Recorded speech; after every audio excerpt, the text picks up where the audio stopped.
राम राम राम राम राम राम राम राम राम नारायण नारायण।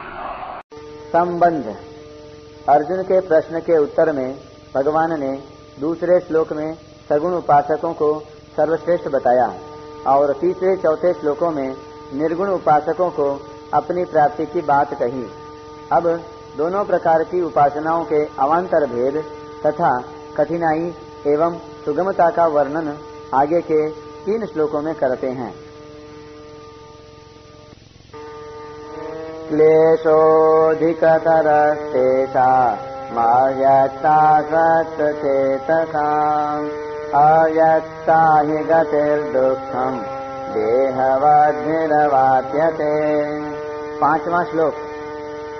अव्यक्त में आसक्त चित्त वाले उन साधकों को अपने साधन में कष्ट अधिक होता है, क्योंकि देहाभिमानियों के द्वारा अव्यक्त विषयक गति कठिनता से प्राप्त की जाती है। व्याख्या। क्लेशोऽधिकतरस्तेषामव्यक्तासक्तचेतसाम्। अव्यक्त में आसक्त चित्त वाले इस विशेषण से यहाँ उन साधकों की बात कही गई है जो निर्गुण उपासना को श्रेष्ठ तो मानते हैं, पर जिनका चित्त निर्गुण तत्व में आविष्ट नहीं हुआ है। तत्व में आविष्ट होने के लिए साधक में 3 बातों की आवश्यकता होती है: रुचि, विश्वास और योग्यता। शास्त्रों और गुरुजनों के द्वारा निर्गुण तत्व की महिमा सुनने से जिनकी निराकार में आसक्त चित्त वाला होने और निर्गुण उपासना को श्रेष्ठ मानने के कारण उसमें कुछ रुचि तो पैदा हो जाती है और वे विश्वास पूर्वक साधन आरंभ भी कर देते हैं, परंतु वैराग्य की कमी और देहाभिमान के कारण जिनका चित्त तत्व में प्रविष्ट नहीं होता, ऐसे साधकों के लिए यहाँ अव्यक्तासक्त चेतसाम पद का प्रयोग हुआ है। भगवान ने 6ठे अध्याय के 27वें 28वें श्लोकों में बताया है कि ब्रह्मभूत अर्थात ब्रह्म में अभिन्न भाव से स्थित साधक को सुखपूर्वक ब्रह्म की प्राप्ति होती है, परंतु यहाँ इस श्लोक में क्लेशः अधिकतरः पदों से यह स्पष्ट किया है कि इन साधकों का चित्त ब्रह्मभूत साधकों की तरह निर्गुण तत्व में सर्वथा तल्लीन नहीं हो पाया है। अतः उन्हें अव्यक्त में आविष्ट चित्त वाला न कहकर आसक्त चित्त वाला कहा गया है। तात्पर्य यह है कि इन साधकों की आसक्ति तो देह में होती है, पर अव्यक्त की महिमा सुनकर वे निर्गुणोपासना को ही श्रेष्ठ मानकर उसमें आसक्त हो जाते हैं, जबकि आसक्ति देह में ही हुआ करती है, अव्यक्त में नहीं। 13वें अध्याय के 5वें श्लोक में अव्यक्तम पद प्रकृति के अर्थ में आया है तथा और भी कई जगह वह प्रकृति के लिए ही प्रयुक्त हुआ है, परंतु यहाँ अव्यक्तासक्त चेतसाम पद में अव्यक्त का अर्थ प्रकृति नहीं, प्रत्युत निर्गुण निराकार ब्रह्म है। कारण यह है कि इसी अध्याय के पहले श्लोक में अर्जुन ने त्वाम पद से सगुण साकार स्वरूप के और अव्यक्तम पद से निर्गुण निराकार स्वरूप के विषय में ही प्रश्न किया है। उपासना का विषय भी परमात्मा ही है, न कि प्रकृति, क्योंकि प्रकृति और प्रकृति का कार्य तो त्याज्य है। इसलिए उसी प्रश्न के उत्तर में भगवान ने अव्यक्तम पद का व्यक्त रूप के विपरीत निर्गुण निराकार स्वरूप के अर्थ में ही प्रयोग किया है। अतः यहाँ प्रकृति का प्रसंग न होने के कारण अव्यक्त पद का अर्थ प्रकृति नहीं लिया जा सकता। 9वें अध्याय के 4थे श्लोक में अव्यक्त मूर्तिना पद सगुण निराकार स्वरूप के लिए आया है। ऐसी दशा में यह प्रश्न हो सकता है कि यहाँ भी अव्यक्तासक्त चेतसाम पद का अर्थ सगुण निराकार में आसक्त चित्त वाले पुरुष ही क्यों न ले लिया जाए, परंतु ऐसा अर्थ भी नहीं लिया जा सकता, क्योंकि इसी अध्याय के पहले श्लोक में अर्जुन के प्रश्न में त्वाम पद सगुण साकार के लिए और अव्यक्तम पद के साथ अक्षरम पद निर्गुण निराकार के लिए आया है। ब्रह्म क्या है, अर्जुन के इस प्रश्न के उत्तर में 8वें अध्याय के 3रे श्लोक में भगवान बता चुके हैं कि परम अक्षर ब्रह्म है, अर्थात वहाँ भी अक्षरम पद निर्गुण निराकार के लिए ही आया है। इसलिए अर्जुन ने अव्यक्तम अक्षरम पदों से जिस निर्गुण ब्रह्म के विषय में प्रश्न किया था, उसी के उत्तर में यहाँ अक्षर विशेषण होने से अव्यक्त पद से निर्गुण निराकार ब्रह्म ही लेना चाहिए, सगुण निराकार नहीं। क्लेशोधिकतरः पद का भाव यह है कि जिन साधकों का चित्त निर्गुण तत्व में तल्लीन नहीं होता, ऐसे निर्गुण उपासकों को देहाभिमान के कारण अपनी साधना में विशेष कष्ट अर्थात कठिनाई होती है। साधक मुख्यतः दो प्रकार के होते हैं। एक तो वे साधक हैं जो सत्संग, श्रवण और शास्त्राध्ययन के फलस्वरूप साधन में प्रवृत्त होते हैं। इनको अपने साधन में अधिक क्लेश होता है। दूसरे वे साधक हैं जिनकी साधन में स्वाभाविक रुचि तथा संसार से स्वाभाविक वैराग्य होता है। इनको अपने साधन में कम क्लेश होता है। यहाँ यह शंका हो सकती है कि साधक दो ही प्रकार के क्यों होते हैं। इसका समाधान यह है कि गीता में योग भ्रष्ट पुरुष की गति के वर्णन में भगवान ने दो ही गतियों का वर्णन किया है। कुछ योग भ्रष्ट पुरुष पुण्य लोकों में जाते हैं और वहाँ भोग भोग कर लौटने पर शुद्ध आचरण वाले श्रीमानों के घर में जन्म लेते हैं और पुनः साधन रत होकर परमात्मा को प्राप्त होते हैं।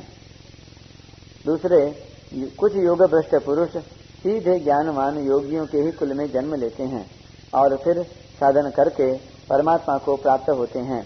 ऐसे कुल में जन्म होना दुर्लभतर है। गौण रूप से इस पद का भाव यह है कि साधना की प्रारंभिक अवस्था से लेकर अंतिम अवस्था तक के सभी निर्गुण उपासकों को सगुण उपासकों से अधिक कठिनाई होती है। विशेष बात, अब सगुण उपासना की सुगमताओं और निर्गुण उपासना की कठिनताओं का विवेचन किया जाता है। सगुण उपासना की सुगमताएं और निर्गुण उपासना की कठिनताएं। पहली बात, सगुण उपासना में उपास्य तत्व के सगुण साकार होने के कारण साधक के मन इंद्रियों के लिए भगवान के स्वरूप, नाम, लीला, कथा आदि का आधार रहता है। भगवान के परायण होने से उसके मन इंद्रियां भगवान के स्वरूप एवं लीलाओं के चिंतन, कथा श्रवण, भगवत सेवा और पूजन में अपेक्षाकृत सरलता से लग जाते हैं। इसलिए उसके द्वारा सांसारिक विषय चिंतन की संभावना कम रहती है। दूसरी बात, सांसारिक आसक्ति ही साधन में क्लेश देती है, परंतु सगुणोपासक इसको दूर करने के लिए भगवान के ही आश्रित रहता है। वह अपने में भगवान का ही बल मानता है। बिल्ली का बच्चा जैसे माँ पर निर्भर रहता है, ऐसे ही यह साधक भी भगवान पर निर्भर रहता है। भगवान ही उसकी संभाल करते हैं। सुनो मुनि तो ही कहूँ सहरोसा, बजहि जे मोहि तज सकल भरोसा। करऊँ सदा तिन के रखवारी, जिन बालक राखई महतारी। अतः उसकी सांसारिक आसक्ति सुगमता से मिट जाती है। तीसरी बात, सगुण उपासकों के लिए गीता में भगवान ने नचिरात आदि पदों से शीघ्र ही अपनी प्राप्ति बताई है। चौथी बात, सगुण उपासकों के अज्ञान रूप अंधकार को भगवान ही मिटा देते हैं। पांचवी बात, सगुण उपासकों का उद्धार भगवान करते हैं। छठी बात, सगुण उपासकों में यदि कोई सूक्ष्म दोष रह जाता है तो भगवान पर निर्भर होने से सर्वज्ञ भगवान कृपा करके उसको दूर कर देते हैं। सातवीं बात, सगुण उपासकों की उपासना भगवान की ही उपासना है। भगवान सदा सर्वदा पूर्ण हैं ही, अतः भगवान की पूर्णता में किंचन मात्र भी संदेह न रहने के कारण उनमें सुगमता से श्रद्धा हो जाती है। श्रद्धा होने से वे नित्य निरंतर भगवत परायण हो जाते हैं। अतः भगवान ही उन उपासकों को बुद्धि योग प्रदान करते हैं, जिससे उन्हें भगवत प्राप्ति हो जाती है। आठवीं बात, सगुण उपासक भगवान को परम कृपालु मानते हैं, अतः उनकी कृपा के आश्रय से वे सब कठिनाइयों को पार कर जाते हैं। यही कारण है कि उनका साधन सुगम हो जाता है और भगवत कृपा के बल से वे शीघ्र ही भगवत प्राप्ति कर लेते हैं। 9वीं बात, मनुष्य में कर्म करने का अभ्यास तो रहता ही है, इसलिए भक्त को अपने कर्म भगवान के प्रति करने में केवल भाव ही बदलना पड़ता है। कर्म तो वे ही रहते हैं। अतः भगवान के लिए कर्म करने से भक्त कर्म बंधन से सुगमता पूर्वक मुक्त हो जाता है। 10वीं बात, हृदय में पदार्थों का आदर रहते हुए भी यदि सगुणोपासक प्राणियों की सेवा में लग जाते हैं तो उन्हें पदार्थों का त्याग करने में कठिनाई नहीं होती। सत्पात्रों के लिए पदार्थों के त्याग में तो और भी सुगमता है, फिर भगवान के लिए तो पदार्थों का त्याग बहुत ही सुगमता से हो सकता है। 11वीं बात, सगुण उपासना में विवेक और वैराग्य की उतनी आवश्यकता नहीं है जितनी प्रेम और विश्वास की है। जैसे कौरवों के प्रति द्वेष वृत्ति रहते हुए भी द्रौपदी के पुकारने मात्र से भगवान प्रकट हो जाते थे, क्योंकि वह भगवान को अपना मानती थी। भगवान तो अपने साथ भक्त के प्रेम और विश्वास को ही देखते हैं, उसके दोषों को नहीं। भगवान के साथ अपनापन का संबंध जोड़ना उतना कठिन नहीं जितना कि पात्र बनना कठिन है।